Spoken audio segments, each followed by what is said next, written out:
Good morning, and the Lord be with you. My name is Dan Colgan. I'm the organist and music guy here at Gloria Lutheran Church in Olympia, Washington. Welcome to week 5 of my devotions from the organ bench. Today is Saturday, April 18th, 2020. Today is the Saturday after Easter, or perhaps I should say the first Saturday of Easter. This season of Easter runs for 50 days between Easter and Pentecost, which the name Pentecost literally means 50th, so it's the 50th day after Easter. Because of this, I'd like to look at an Easter hymn today, and this, as I jokingly like to say, is the Easter hymn which is not in the Easter section of our hymnal.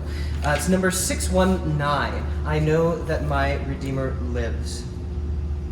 This is a personal reflection upon Christ's purpose for coming to earth, his resurrection, and the very, very practical and real implications that that has in our lives today. It draws the very important connection between the Christ that was tangibly alive in front of those faithful women outside of the tomb and the Christ that is indeed very much alive in our world today. 8 verses of this are included in our red book, the Evangelical Lutheran Worship, and I will read you a few.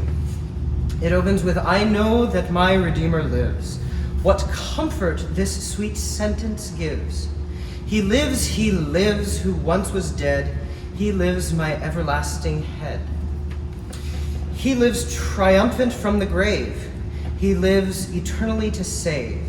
He lives exalted, throned above. He lives to rule his church in love. Verse 4, he lives to silence all my fears. He lives to wipe away my tears. He lives to calm my troubled heart.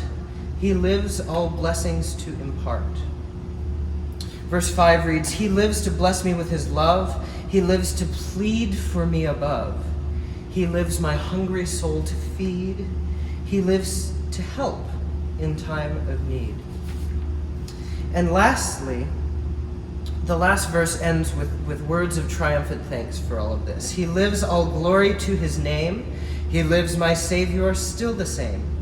What joy this blessed assurance gives. I know that my Redeemer lives. The text of this great hymn was written by Samuel Medley, first published in 1775. The first line, probably familiar, comes from Job chapter 19, verse 25.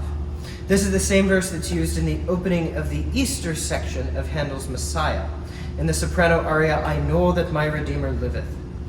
Medley, however, the author here, simply takes that one line and goes off on his own. He skips the whole worms destroying his body and all of that, which Handel uses in his aria. Medley was the son of a school teacher, and he joined the British Royal Navy. Shortly thereafter, he had a serious leg injury, had to return home, and there he lived with his grandfather. During this time, his grandfather read him a sermon by Isaac Watts, who you may remember from my devotions a few weeks back. He was so moved by Watts's sermon that he joined a church, and in 1766 became a pastor himself. We have roughly 50 of his hymns, mostly published in a biography written by his daughter. The tune of this hymn, named Duke Street, plays triple duty in our hymnal. It serves as the tune for number 434, Jesus Shall Reign, as well as the tune to hymn number 848, Give to Our God Immortal Praise. This tune was attributed to a rather obscure composer by the name of John Hatton. It was published in 1793, being used in a setting of Psalm 19.